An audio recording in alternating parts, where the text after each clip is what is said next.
Baldwin's Facebook pages too. So you have lots of opportunities. I see a lot of people coming into the Zoom. Hello, everybody. People are popping up. Again, it's Lori Wallach here from Public Citizen.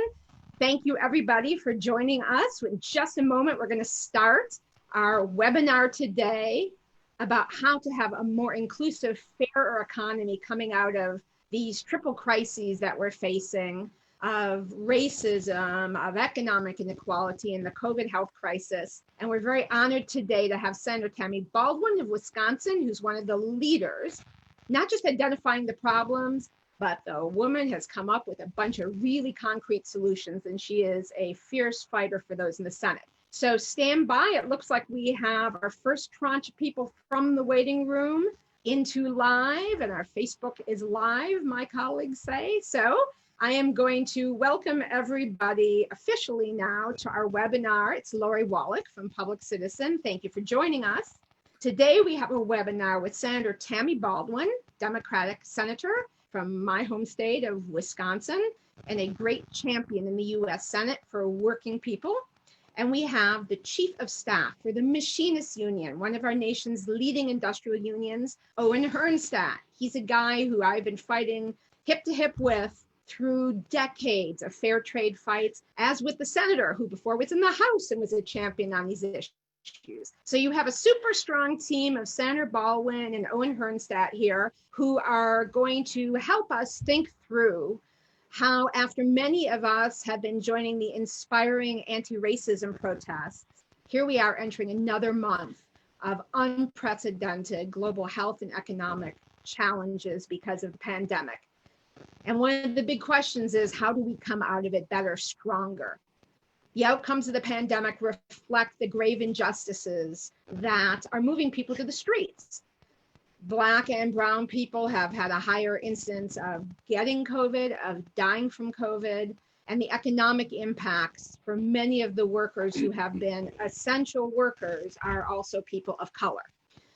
So as we think of these triple crises, we are very fortunate to have today two experts to talk with us about what we might do with domestic policies to accompany our trade policies, which obviously we need to get better trade policies, but just fixing the trade policies won't fix the situation for economic justice if we don't get the domestic policies right. And we're super fortunate to have today two leading experts on those questions. So we're going to be all continuing to take to the streets in the coming weeks for racial justice while we also sort out the economic and health disasters of COVID. Because everyone in the country got to see what happens when you have no manufacturing to speak of, when we have lost 5 million US manufacturing jobs in the last 25 years. We in the most rich country in the world cannot make or get the essential goods we need to handle a crisis. That is something that does not need to be our future reality.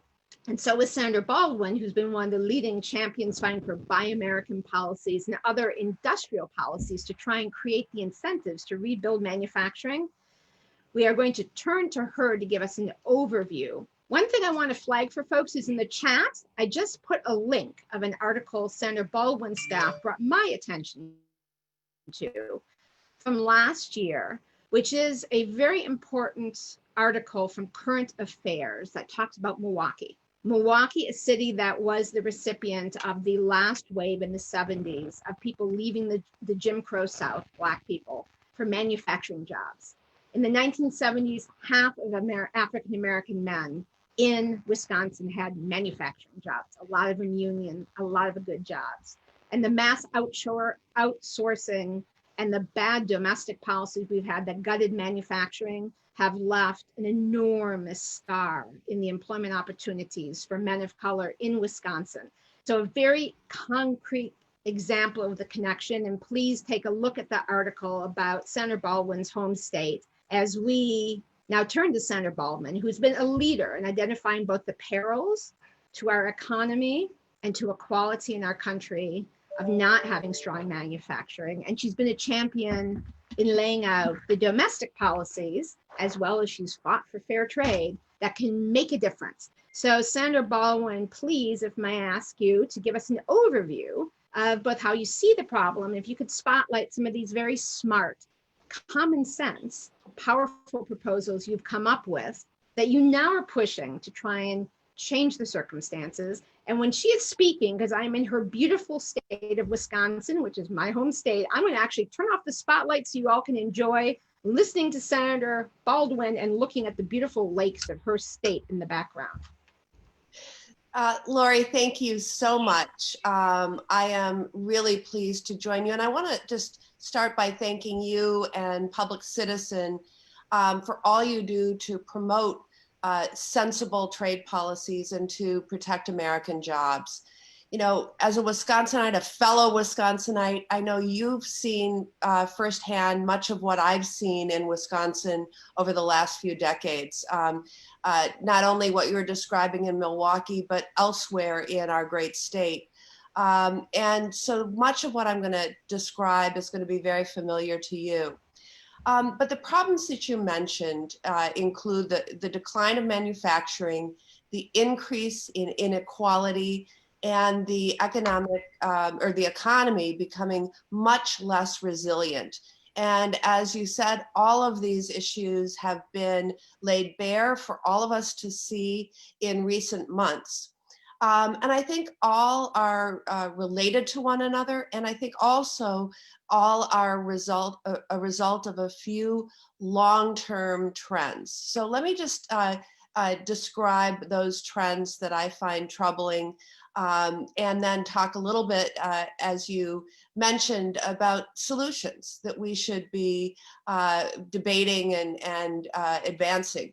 So the first is our changing trade policies. The free trade agreements like NAFTA and the World Trade Organization really accelerated globalization and encouraged offshoring.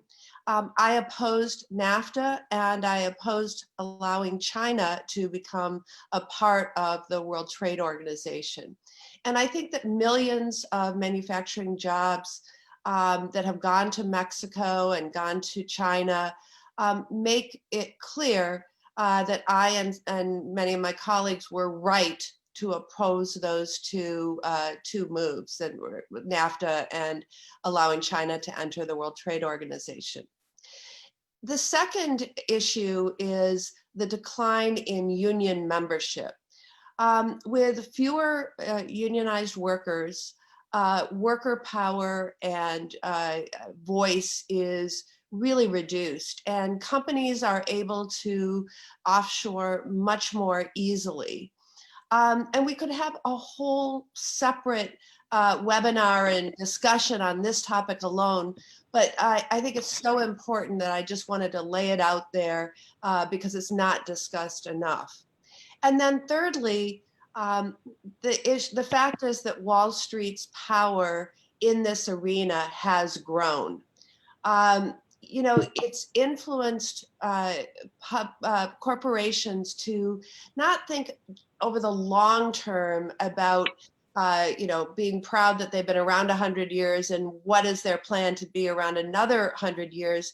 It's some have called quarterly capitalism, where they're thinking much more about stock prices in the next quarter and making a whole series of decisions that are more focused on that than their enterprise, their workers, their training, their equipment, etc. The influence is very significant. And Wisconsin companies have really been hollowed out by some of the more horrendous activities. So, you know, whether that's activist hedge funds taking over boards of directors and selling off companies that are even sometimes profitable, or private equity. You know, I'm not saying this all across the board, but we've seen some very bad actors that have cost thousands of jobs in our state. And these both lead to offshoring and companies taking on risky debt. They become much less resilient and much more susceptible to layoffs and bankruptcies that can destroy workers' pensions. So in terms of solutions, most of these will be very familiar to you. But I wanted to just start with something that I've championed for a long time, which is Buy America policies. So I think that it's the most important government policy to build demand for domestic manufacturing.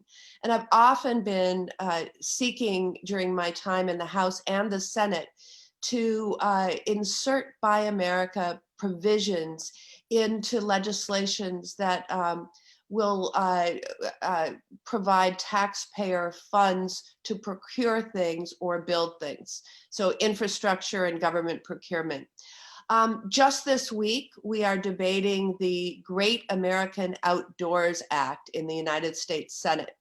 And among other important things, that measure is going to take care of a maintenance backlog, and infrastructure backlog in our nation's parks.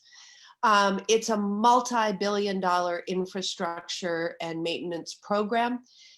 They didn't include Buy America language in it. So my fight this week has been to push an amendment that would add Buy America provisions. I think we should always be doing this in our procurement and infrastructure legislation. Just a few weeks ago, I was able to successfully get a permanent Buy America clause into our major drinking water bill, the Water Resources Development Act. And to make it permanent is so important to American manufacturing. I'll give you a back home example. We have in Neenah, Wisconsin, the Neenah Foundry. If you've never heard of it, I encourage you, wherever you are in the United States, just look down, because they make many of the manhole covers that you see across the country and sometimes abroad. But it is important for foundries like Neenah Foundry in Wisconsin that they have the certainty they need to invest in new equipment and grow their workforce and have that certainty that we are not going to undermine domestic manufacturing when we improve our water infrastructure. Finally, I've also pushed to change some of our trade laws that have really eroded the whole principle behind Buy America. So unfortunately, in terms of government procurement, Buy America can actually mean that you'll be satisfying the Buy America pledge by buying from any country with which we have a procurement agreement in the form of, as part of one of our trade agreements. And this has to change. So the second thing I want to talk about is taking action on currency. Now, our dollar is very strong, and that makes everything that the US manufactures more expensive. This is everything from paying workers to buying materials and building production facilities. And all of these things are more expensive than ever for those in the US relative to their competitors who are overseas. Our dollar is strong because other countries like China are manipulating and keeping their currencies low or weak. And in general, everyone wants to buy safe United States assets, especially our government bonds. And that drives up our dollar and makes manufacturers and farmers much less competitive globally. So I've introduced actually bipartisan legislation with Senator Hawley of Missouri to realign our dollar, close our trade deficit, and create many manufacturing jobs here in the process. Lastly, I just want to mention the importance of empowering workers. I have authored the Reward Work Act, and this legislation would require publicly traded companies to put workers on the board. This would allow workers to vote for fully a third of board of director positions. We know from this practice that is very much more frequent in other nations, that when you have workers on the boards of directors of companies, it leads to less outsourcing, less inequality, and more resilient companies. And we know this policy is also incredibly popular. So that's my overview.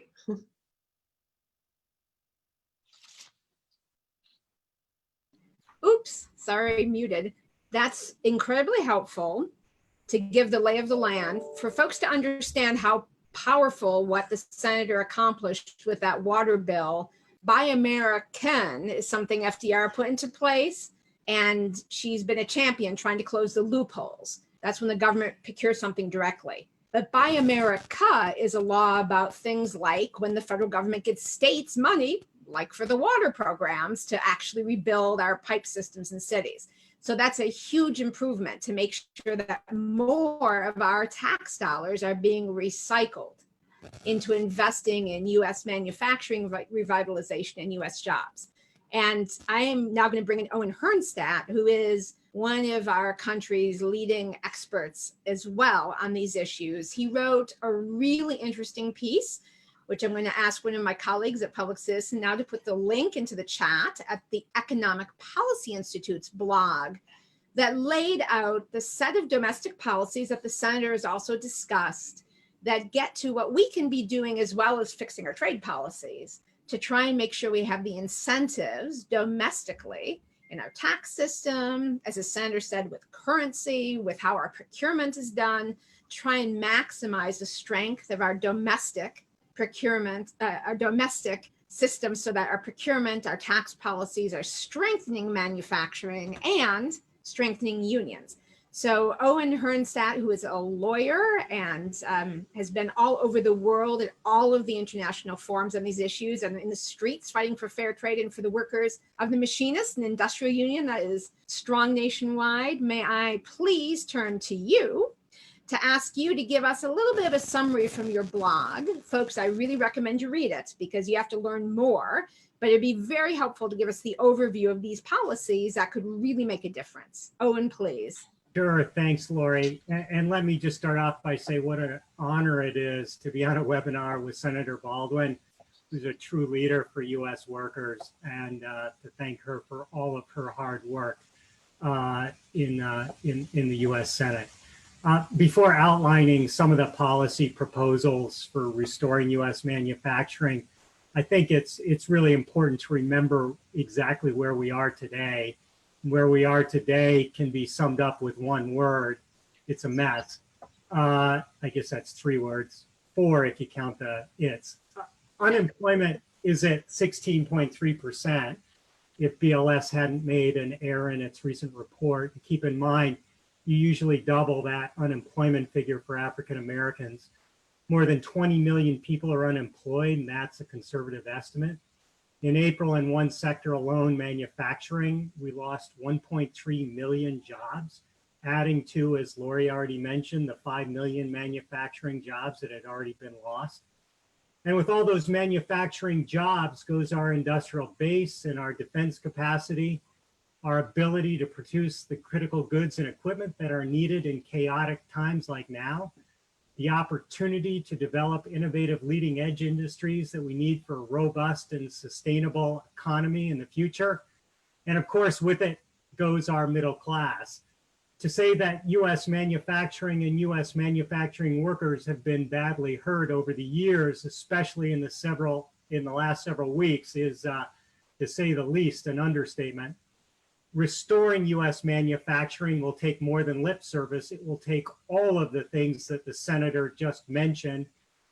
It'll also take more than what the current administration is doing. That is setting tariff policy by tweet, negotiating trade agreements that don't take directly on the outsourcing that has occurred across manufacturing and service sectors. And it'll take more than merely hoping that corporations finally see the light and bring jobs home. Rather, returning jobs to America requires a robust, comprehensive strategy that coordinates policies in trade, currency valuation, as the senator just mentioned, investment, government procurement, financing, energy, technology, research, tax, education, training, and of course, labor. And to this end, there are several proposals that are contained in my brief blog, and some of them reiterate what the senator has already mentioned. Now, the first is ensuring that made in the USA, that is by America, in government procurement programs actually means that a product is made by US workers with US supplies and materials. For consumers, a US product that is domestically manufactured at home with US materials and supplies is assumed when we say buy America. They would be shocked to learn that our federal government considers a product domestically made even when a significant number of parts and components were produced in another country. And the methods that each federal agency uses to calculate domestic content are very confusing and not uniform.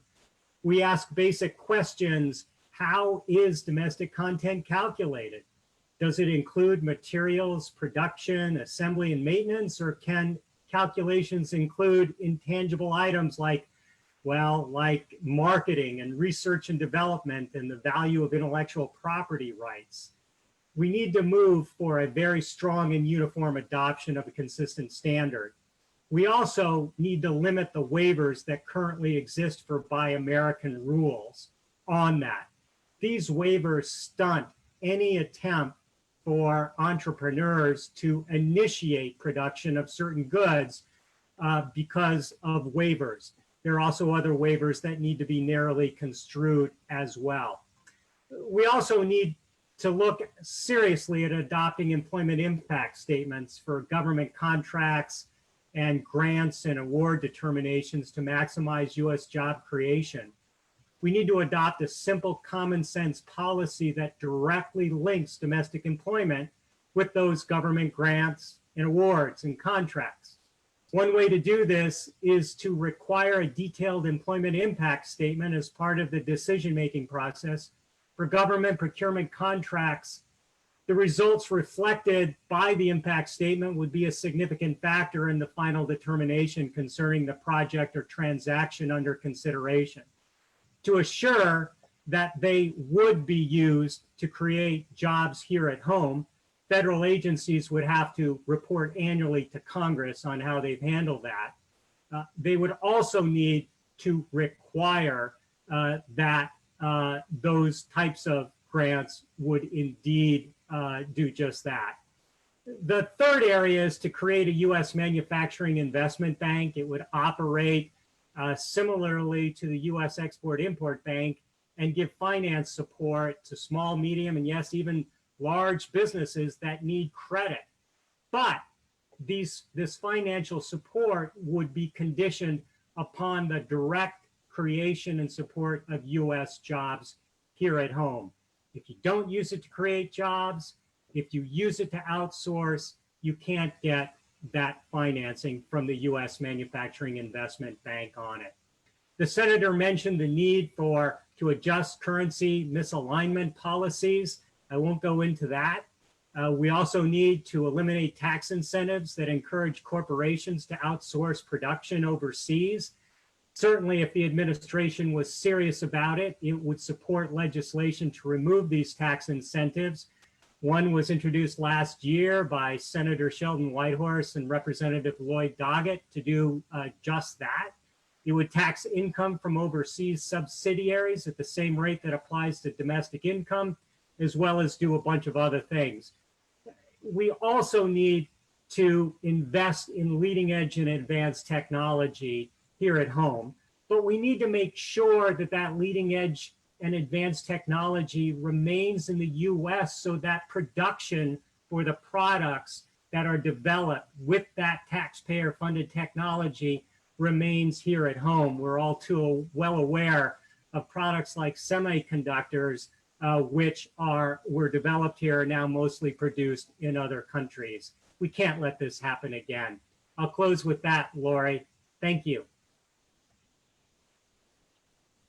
Thank you very much, Owen. And again, folks, please look at Owen's blog, which reviews these policies. I want to turn back to Senator Baldwin, who's been fighting this fight, has been a champion for these kinds of policies, getting the tax incentive right, closing the loopholes in Buy America that exists, and broadening domestic procurement, dealing with the currency issues, the whole package of domestic and trade policies needed to have strong manufacturing, which, just to connect Owen and the senator's thinking, Owen's been one of those folks who has pointed out a fact I want to share. Germany, a country with higher industrial wages and higher union density, is still a manufacturing powerhouse. They have chosen policies where they are incentivizing the outcomes that they want, which is a strong, innovative industrial base. So I want to now turn back to Senator Baldwin. And you're in the thick of it, and you have been in the House and in the Senate. Do you think that perhaps the COVID situation has sort of created a new forced solidarity, where everybody living personally with the kind of shocking results of finding out the hard way, we can't make things here anymore with all those millions of jobs gone? Maybe that's going to be a shift to bring back those who have not felt so affected, in solidarity with people, working people in communities across the United States, but across the developed world, who've known that the trade system was a disaster, who have not had the power by themselves, despite champions like you fighting every day, to actually put in place the kind of policies that now you've made some great progress in the last couple of months. Do you see that there is, from this horrible COVID economic and health fallout, maybe some more awareness, so that it's not just you and me and a handful of other people looking down to see those foundry stamps and wondering where things come from and who's making them and what folks are getting paid? And if you do think that, you have a lot of activists now listening in. I'm wondering if you have any advice of what you would suggest to folks that they ought to do to help enact these policies that you have been fighting for and Owen has outlined. Oh, wow. Thank you for that question. So I think that you are absolutely correct that all of these deficiencies of our system are being shown right out there with the COVID pandemic. And those are issues that range from those in our healthcare system and issues with developing and producing vaccines. Those are issues related to our industrial policy and our inability, even today, to have an adequate supply of appropriate personal protective equipment. And it relates to our labor policy abuses that affect so-called essential workers. One of my colleagues just shared a story during a meeting earlier today that it was asking a grocery store worker, what does it feel like to be an essential worker? And he said that he felt like an expendable worker, not an essential worker, because of the inadequate PPE and the inadequate pay. And yet he had to come to work, and it was it shows in dramatic ways how we've gotten this wrong. Now, I've introduced legislation to address some of these problems that have been revealed through this pandemic, though they're issues that I've been talking about for a long, long time. Now, I have to just say that I've had sort of a dual track in terms of my strong interest in Buy America policies. But one of them occurred early on in my tenure in the Congress during an earlier influenza pandemic. And we had, for a variety of reasons, a real shortage of vaccine that year. And, so you ask, well, can you ramp up production and where is it being produced? every supplier of the influenza vaccine that year was outside of the United States. And you just have to think, if it's a bad flu season, the countries in which something like a vaccine is being produced are going to seize it for their use first. And so we have to have the capacity to produce these life-saving or life-extending things. But also, as we were talking about earlier, I was so interested in Buy America for making sure that we could just make the things we need in our infrastructure, et cetera. So back to policy solutions. So my legislation, called the Medical Supply Transparency and Delivery Act, I know that's a mouthful, would not only address the near-term shortages that we're seeing with the COVID-19 response, but it would also address long-term production capacity, and it would require the administration to provide incentives, financial incentives primarily, to industry to expand capacity. So we cannot afford to be caught unprepared for what may be another wave of COVID-19 or for a future pandemic. And it's why we need to be using the full authorities of the Defense Production Act in order to assure an ample supply of PPE, testing platforms, testing supplies, and reagents. And once the needs that we immediately face are met, we also have to continue manufacturing to replenish the strategic national stockpile that has been emptied basically for this crisis. So this bill would require that in real time we assess need, supply, and try to close that gap with domestic manufacturing. And if that means retooling or adding shifts, we've got to do that. And there's other elements to the bill, but I wanted to start there. So I hope that the experience we're having with this pandemic will create the environment for significant changes in these areas. And so I intend to push very strongly for these reforms, both now, but also hopefully after this crisis is behind us. Which is a key point. So the policies that you're promoting right now will strengthen our economy and make it fairer for everybody, as well as increasing resilience to deal with catastrophes. And I want my colleagues, please, now is the time to paste in the link to the Senator's bill on PPE accessibility.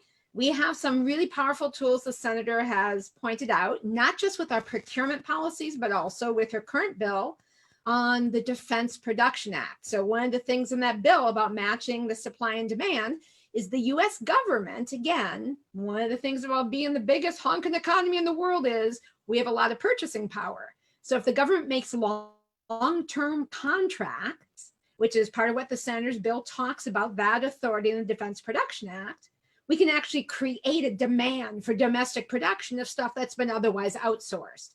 And right now her bill talks about the medical area, but we don't know what the next crisis will be. The next crisis could be an attack of nature. It could be an attack on our communication systems.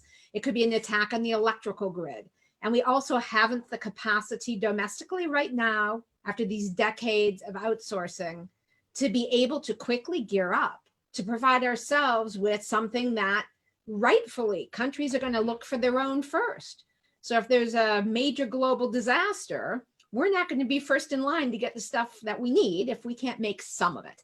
So I am being respectful of the Senator's time. I'm going to jump to some questions. We're going to bring Owen back in, because Owen is also going to be able to talk to us about some very specific things that we can all be doing and some more detail on some of these policies that can really make a difference, including the Senators. But I wanted, before the Senator had to run to her other meetings and business, because they're still working. We have some questions that are basically in the same, there are two baskets of questions coming in from Facebook and from Zoom, where we've got a lot of people on both platforms. And one of them I'm going to summarize. You've got this question coming from a union leader in Connecticut, from an environmental activist in New York, from a farm activist in Montana. So right now, don't our trade agreements have clauses that limit our use of buy American? And I will add a footnote, buy local, so buy Montana, buy Wisconsin. There are these clauses in some of our trade agreements that are a problem, and there are solutions to that. And so folks are asking, they're very excited about the expansions of Buy America you've made, but the question is, how do we then deal with the incompatibility? And I want colleagues at Public Citizen, please go Google for a wonderful GAO report that Senator Baldwin got done about this very darn question. And let's put that into the chat, so while she's answering, people have extra resource. Please, Senator. Great. Yes, thank you.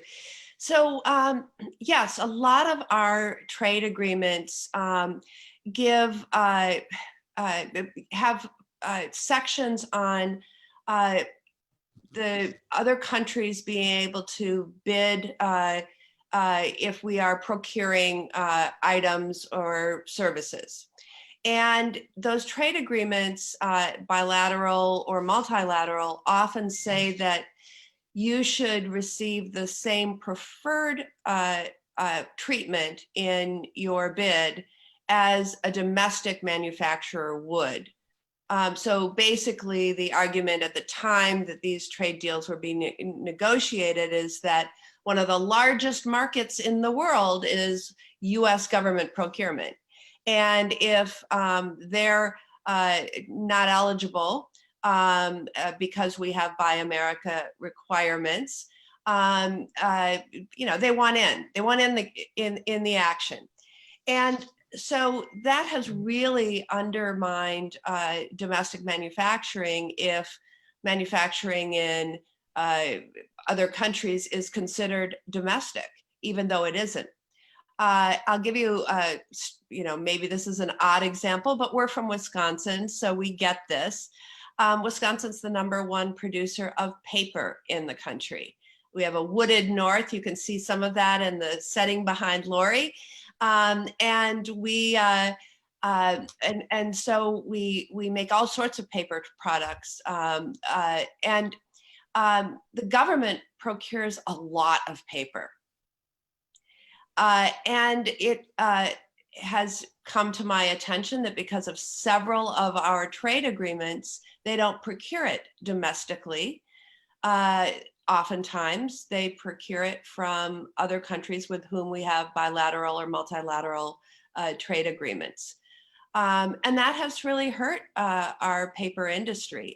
Many have retooled and are doing other types of products, but that's been a real problem. So that's a perfect example of where our trade deals are undermining our efforts to promote U.S. manufacturing, and it happens in all sorts, with all sorts of other products. But I just tend to focus on a lot of the things we make in Wisconsin.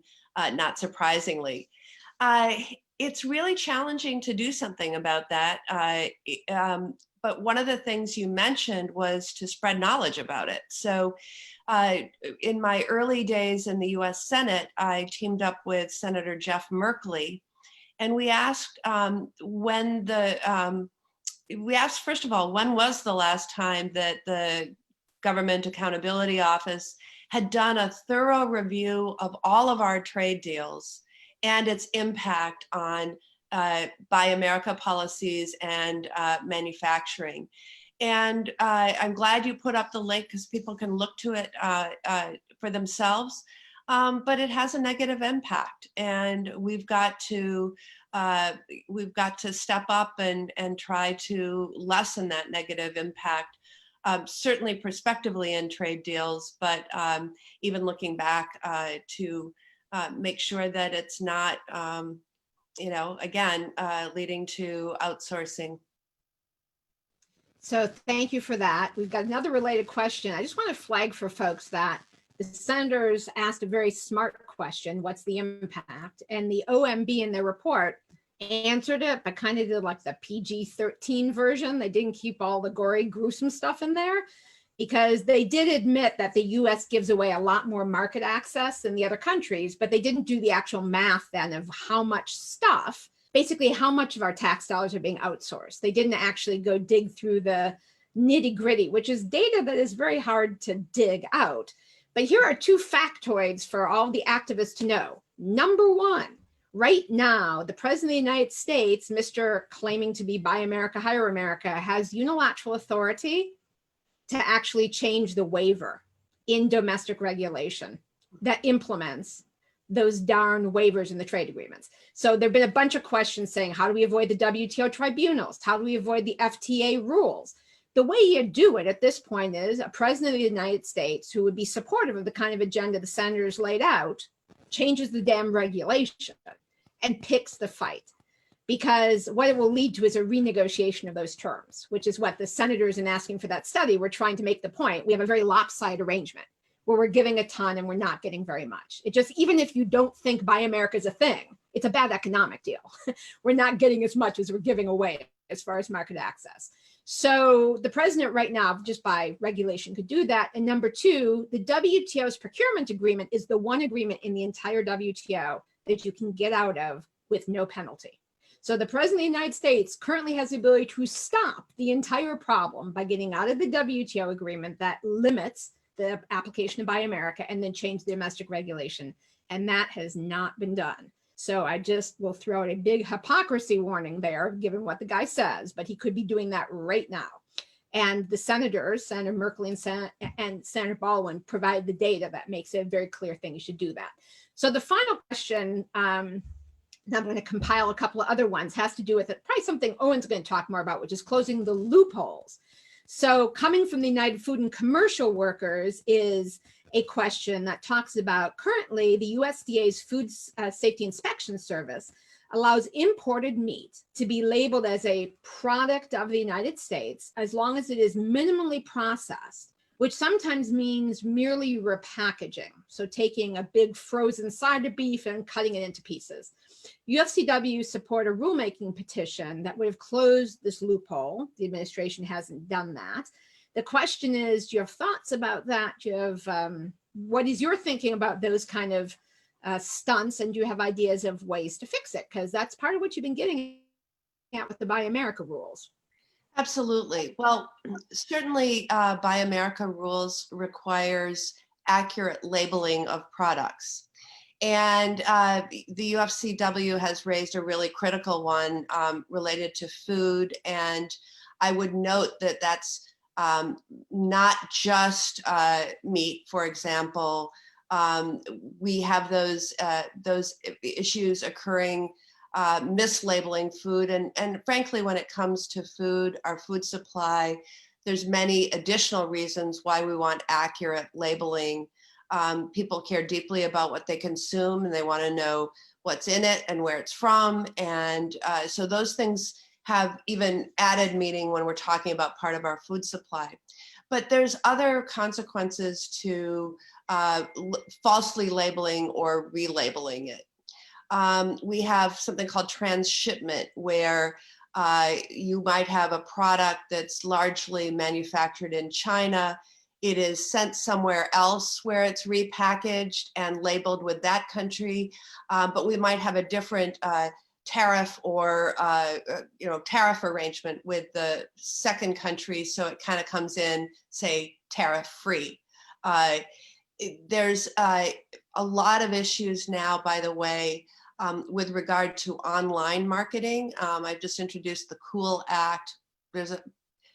I think there's another word in it, the something cool act, but country of origin labeling, cool. But right now, our labeling and consumer safety laws do not require the same sort of labeling for online purchases than they do for in-store bricks and mortar store purchases. And so you can walk into a store and you can look at the label and you can say, oh, that was not manufactured here, or it was manufactured in place X. And that is enforced. But when you're ordering online, access to that information is often very difficult. And I will tell you, I was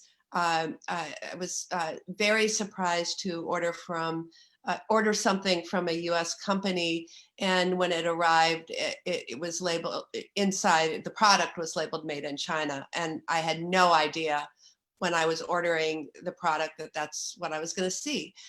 So this just basically extends the very old laws we have related to country of origin labeling to our modern day digital world. But I do think that, for those of us who really want to be supporting the jobs of American workers and do so in our consumer purchases, labeling and accurate labeling is hugely important to that. Super. Thank you. Last question, because this is a big kettle of fish, but you can do a short answer. Rob Scott from the Economic Policy Institute is pointing out the enormous amount of job loss that the government has documented and the need for public investment to replace the low-wage jobs in retail and services, many of which are never going to come back. Of the 32.5 million currently unemployed workers identified in today's Bureau of Labor Statistics report. And he posits that we need infrastructure investment, clean energy investment, and now create demand for great manufacturing jobs. What is your advice about how we can make this happen? Well, that goes back to the second question you posed, Lori, is how we can use this extremely powerful moment that has exposed so much that is inequitable about our economy and our healthcare system, et cetera, to make more structural change in our economy moving forward. I mean, one of the things I've been saying throughout is we don't want to just get through this pandemic and go back to the way things were immediately before it began. We want to build back better. And we want to do so in a way that improves our public health, that improves, certainly we want to address systemic racism, anti-religious bigotry, et cetera. And we can do that with some of the measures we've been talking about. Worker empowerment, more workers on boards, having companies make decisions not just based on stock prices and the next quarter, but making true investments in their communities, in their workers, in their training, in safer facilities. That's what we want to get to. And we have earlier, I guess, in your introduction, you were talking about the article that you posted on Milwaukee. Back before manufacturing left the downtown of Milwaukee, we had one of the most wonderful sort of middle-class African-American neighborhoods. And Milwaukee was so proud of that. Factories within walking distance from neighborhoods with high-quality housing. You can walk through those same neighborhoods today and see the impact of manufacturing leaving those communities, the harm that it has occurred when those jobs haven't been replaced with other higher paying jobs. And we can do better, and we got to build back better. Senator, thank you very much. It's a perfectly inspiring place for us to have to sign off. Thank you so much for signing off with you. We're coming back to Owen, who is actually give us all some marching orders about some of these specific things that are live, that are hot, that he's the world expert on, and how we can help get them. Thank you again to Senator Baldwin. And now, Owen, back to you. So for folks who don't know, which probably most people do, the Machinists Union has been the most fierce, relentless advocate possible in favor of manufacturing. They're fighting for their members, but they've also been fighting for manufacturing more broadly for what it means for our democracy, for income inequality, for our national security. And Owen's been one of those guys who really has been at the forefront of that and knows a ton. So I would like, Owen, if you could speak a little bit about, to your view, because you've been doing this for a long time, in the trenches, do you think we're at a different moment because of everyone's experience of the holy beans, we can't make anything anymore, COVID wake up? And if so, what is your advice to hundreds of activists who are listening to you right now about what they ought to do first, what they ought to do second, how we can make a difference? Well, let me answer that last part first, and then I want to come back. It's a really easy answer. One, support leaders like Senator Baldwin and others that have incredible legislative proposals like the ones that were just mentioned. That's number one. Number two, register to vote. And number three, vote. Those three things. Now, let me go back. I think it's important to point out when we're talking about industrial policy and we're talking about all of this, the senator had mentioned different ways that goods that are produced in other countries come in under the US label. I just want to point out one that's my favorite. It's my awesomely favoriteest one. And that is this thing where you can take a part made in another country and stick it in a bunch of parts that are made in the US, and then the big part substantially transforms, that's the word, into a thing made in the US. I like to call that magical thinking, but those are some of the things that come up. I also really want to emphasize that when we talk about industrial policy and we talk about what other countries have done that we haven't done, I want to start off with something that the senator has said, and it's so critically important for us to build a robust and sustainable economy in the future, particularly in the manufacturing sector, but also with call centers and service sectors, et cetera, on that. And that is, for once and for all, we respect fundamental human rights for the freedom of association, that is being able to join a union and to engage in collective bargaining, and that we prohibit all forms of discrimination. Really, not just words on a statute, but we actually enforce it. It is so sobering to realize that this day and age, one of the most courageous things a worker can do is say, I want a union. So we start off with fundamental human rights. And of course, a lot of those fundamental human rights are protected in European law and in EU directives that they have for the European Union on that. And that's why when they talk about industrial policy coming from other countries, there's respect and acknowledgement that workers are part of the solution. Workers are not the enemy. We can all work together. And so we need to get that part right here in America. And we can't wait any longer for that.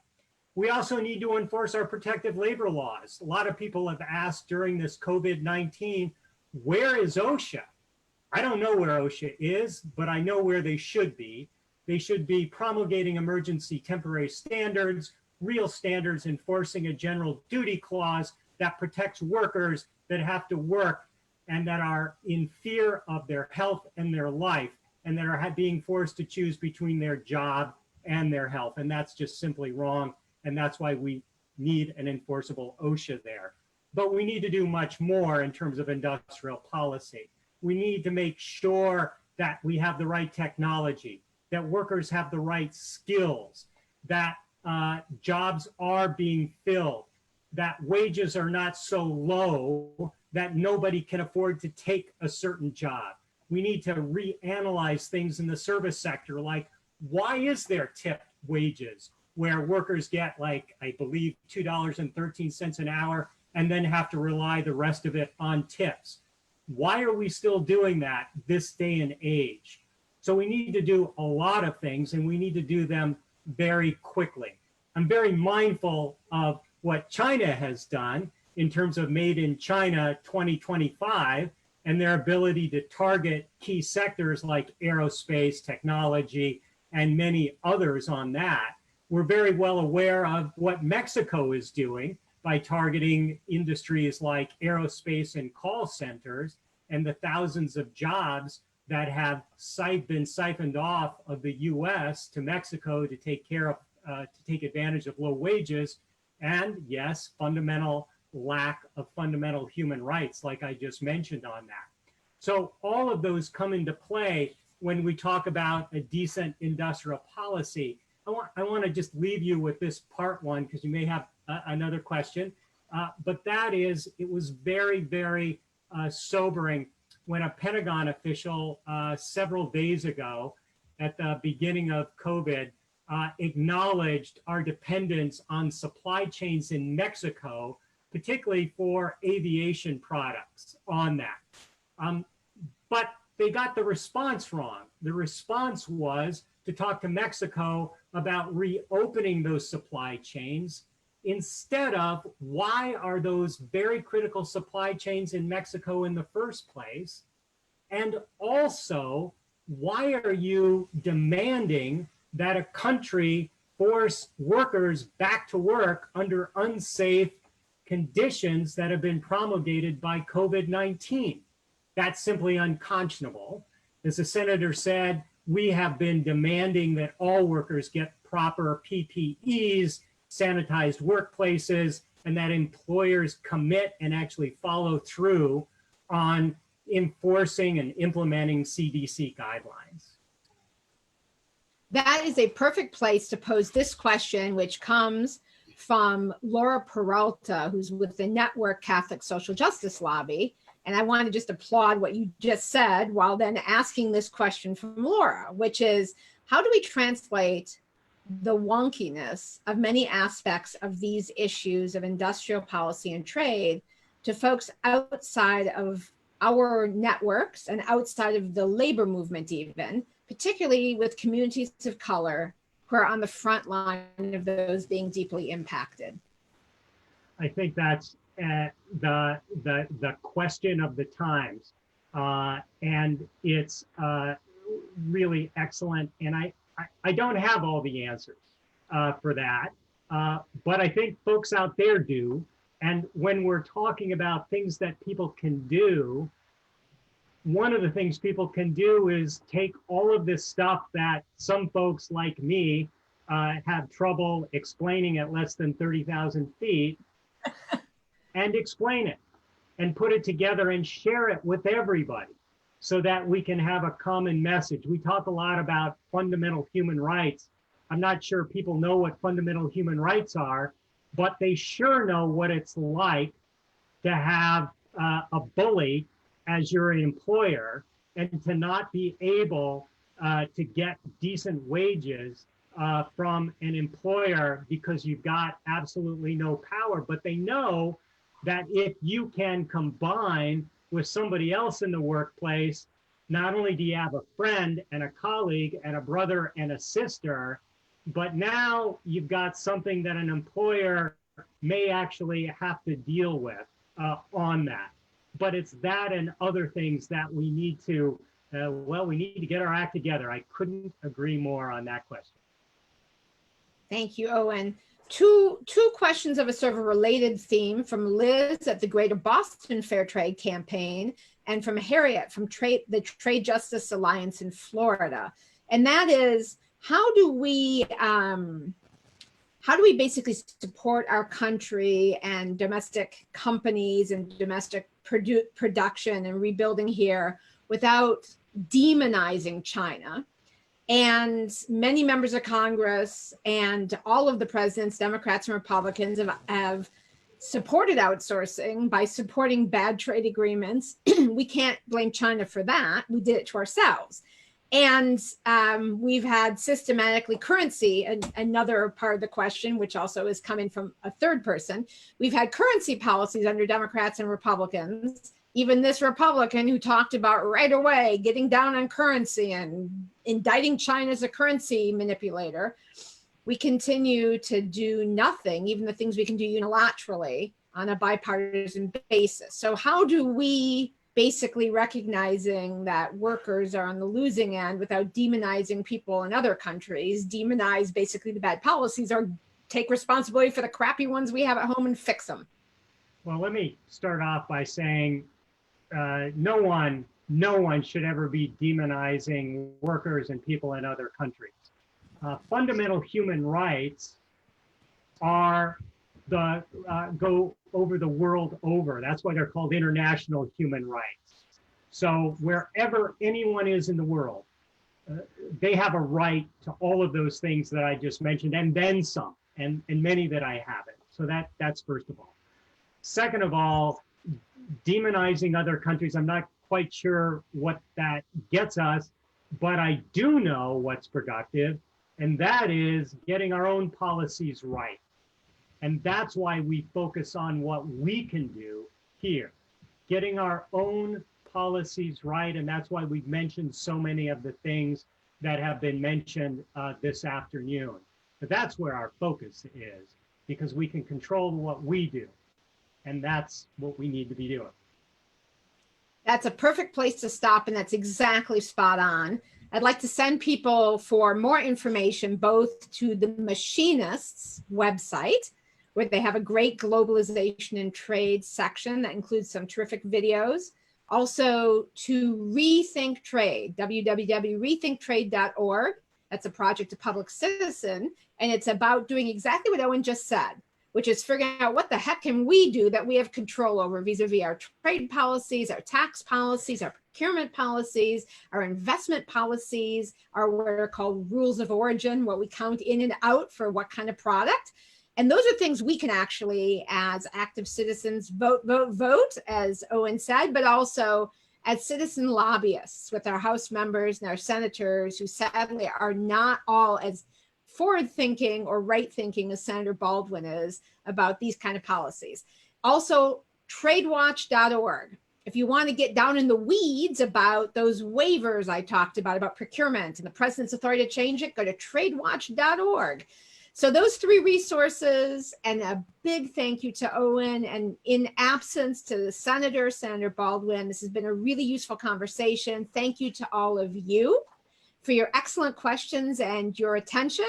This video will be put up live, so you can pass it. The live will be put up as a video, so you can pass it around. Last one we posted, 10,000 people saw because people passed it around. And that is part of the question. How do we fix it? How do we get people educated? I think this was an educational discussion, so please share it with others.